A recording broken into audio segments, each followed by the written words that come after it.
وحشتوني قوي. انا رغدان. في الفيديو ده بقى هنعمل وصفة فكرتها كده جديدة ومختلفة.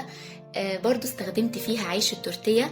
انا عن نفسي مسمية الاكلة دي حواوشي التورتيه. طبعا هو الطعم مختلف طبعا شوية عن الحواوشي اللي احنا متعودين عليه، بس الطعم هيعجبكم جدا انا متأكدة. بداية كده هنعمل اللحمة اللي احنا هنستخدمها.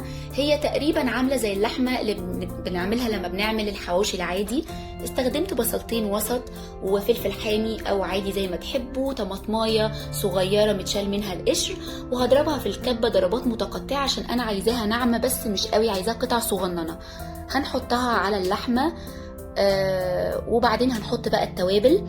استخدمت فلفل اسود وقرفة وكمون وبهارات، هنزود في البهارات شوية، وبهارات برضو 7 بهارات سورية. وهنقلب وهنعجن العجينة اللي هي بتاعت اللحمة وهنركنها بقى، وهنحط سمنة، هندهن الصينية سمنة، وبعدين هنجيب عيش التورتيه ونبتدي نفرد اللحمة اللي احنا عملناها مع بعض في نص بس التورتيه، يعني في النص بس، ونعملها بسمك وسط، لا هو رفيع قوي ولا تخين قوي عشان تستوي بسهولة. وهنحط عليها الجبن اللي انتوا تحبوها.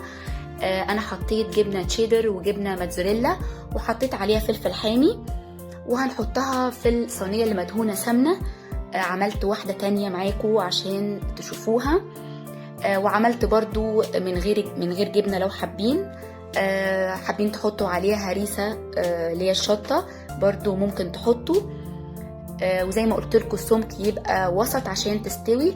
وبعد ما خلصت برضو دهنت التورتيه من فوق بسمنه، وبعدين دخلته الفرن على درجة حرارة 220. ولعت من فوق ومن تحت، لو حابين التورتيه يبقى فيه سن التحميصة تقدروا تولعوا من تحت، بس لو بتحبوا ان هو يبقى طري. خد 10 او 12 دقيقة، وطبعا هنقلب مرتين ولا حاجة ونتك بالسباتشولا كده عشان اللحمة تستوي. لو هتسووه فرن غاز توطوا النار شوية عشان العيش التورتيه ما ياخدش لون واللحمة ما تستويش، لان الفرن الغاز بيبقى حامي شوية.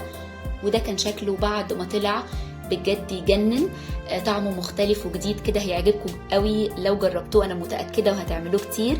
قدمت معاه بطاطس محمره والطماطم دي بالفلفل حامي وعليها توم وكزبره وتوابل. وبجد في اخر الفيديو احب اقول ميرسي لاي حد شاف الفيديو لغايه اللحظه دي، ويا ريت ما تنسوش تعملوا لايك وشير للفيديو لو عجبكم. بحبكم قوي قوي. باي باي.